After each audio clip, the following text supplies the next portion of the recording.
Hello there, this is Jed McCabe of www.bodybuildingthatworks.com, and I'm here today to talk to you very briefly about proper squatting technique. Now, as regards muscle building, only the deadlift comes close to the squat as a muscle building exercise.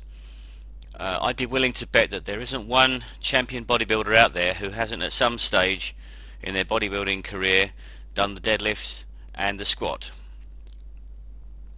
Having said that, it's vital that you understand the proper squatting technique to use, or you can get injured. The squat is safe if it's done properly, but it's possible to build up to handling a great deal of weight on the bar, and the last thing you want is to have twice your body weight or even more across your shoulders and be stuck at the bottom and not know what you're doing. So proper squatting technique is absolutely vital. Now, the first mistake I see is actually the safety setup before you've even started the exercise. You absolutely must either have a power rack, or in the States they call them a power cage, I believe, or 3 spotters to take the bar in case you fail, or at the very least some stable squat stands. This is absolutely vital. I can't stress how important this is. So that's the safety setup. Now, if you've got a power rack, which is really the ideal version, because then you don't have to rely on anyone else, and of course if you're training at home you won't have spotters anyway, but if you have a power rack, you need a set of pins set at the bottom position to catch the bar in case you fail on a rep. Now, ideally this would be where your thighs are parallel to the floor, which is what's known as squatting to parallel. So if you get down there at the bottom and you can't come up, you could just rest the bar on the pins in the power rack. Now, the catches at the top where you take the bar from should be at shoulder height, or possibly an inch or two below that. You don't want to be reaching up to get the weight, because particularly if it's very heavy, that means you'd have to get on tiptoe, which is very dangerous. Now, the next most common mistake I see is the bar position on the back once it's been taken out of the catches. A lot of people have the bar resting on the top vertebrae, which is very dangerous, very bad for the back, can cause a compression injury to the spine. The bar should be resting on the top of your traps muscle. Now, if you don't have a traps muscle, then my suggestion is that you get one, and the easy way to do that is to do the shrug exercise. You can get these foam padded bars that go around the actual bar itself. Now, I don't really recommend them. They do take some of the force off the bar when it rests across your back, but they're quite unstable.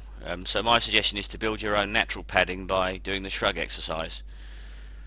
Now, as regards your stance, your feet should be around about the 10 to 2 position, so your toes are slightly flared outwards, in other words. Heels around about 18 to 24 inches apart. This will depend on how tall you are. Now, you pick the bar up off the catches and then you back slowly out of the way of the catches. You're still, of course, in the power rack. Try and slide your feet back instead of stepping back, because if you're stepping, of course, you're taking all the weight on one foot. So try and slide your feet across the floor if you can. If you've got a gym that doesn't have carpets, and most of us don't have that, then you should be fine with this. So then set yourself at the top and then go down under control. Ideally until your thighs are parallel to the floor, but the most important thing here is that your lower back does not round under any circumstances. Again, I can't stress how vital this is. You absolutely must keep your lower back straight. So you go down as far as it's comfortable for you, and then keeping tight and keeping your back straight, you explode up out of the hole. Then you would pause at the top, set yourself for the next rep, and then go down again under control.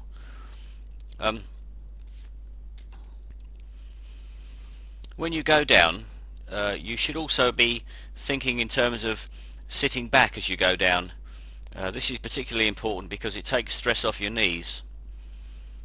So imagine as though you're going to sit down on a bar stool, but you shouldn't be going straight down, you should be going down and back. Now, the first couple of times you do this, you might have an issue with balance. So my suggestion is to practice it with an empty bar, just so that you get used to the motion. and so you don't feel as though you're going to overbalance backwards, which of course would be disastrous if you've got a heavy bar across your back. Now if you do need to use spotters, you'll want 3 of them. That's one at either end of the bar and one standing behind you, and they need to know what to do and when to do it, so you'll need to brief them in advance, bearing in mind that you'll be very tired and fatigued from doing the exercise, so you want to maybe be able to give them a signal so they can take the bar off you if you think you're going to fail on a rep. As regards breathing, you should be breathing in as you go down and then exhaling forcefully on the way back up. That will also give you more power, and something that you might find helpful to visualize in your own mind when you're doing this exercise is try and think of yourself as squatting in between your own legs. I know that sounds a bit strange, but that's really the ideal setup and positioning that you should have. Obviously you need to add weight to the bar in small increments whenever you can, and certainly you need to keep your form very tight even though you're adding weight.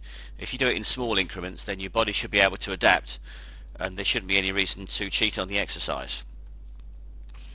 So that just remains for me to wish you good luck, really. Now the squat is a terrific exercise, and I don't really have enough room here to go into this in much more detail, but what I will say is that we've prepared a free report. It's vital to understand how to fit the squat into your routines for maximum effect in order to get the absolute best out of the exercise, and we've done a free 2-hour video presentation called the 15 things you must know about designing your own bodybuilding routines. So if you wanted to download that instantly, head over to www.bodybuildingthatworks.com and download it now. It's also available as a 21-page written report and a 2-hour MP3. I know that people have different ways they like to absorb information, so for that reason we've done this in the 3 different formats, so you should be able to find a format that suits you. So this is Jed McCabe from www.bodybuildingthatworks.com. Good luck.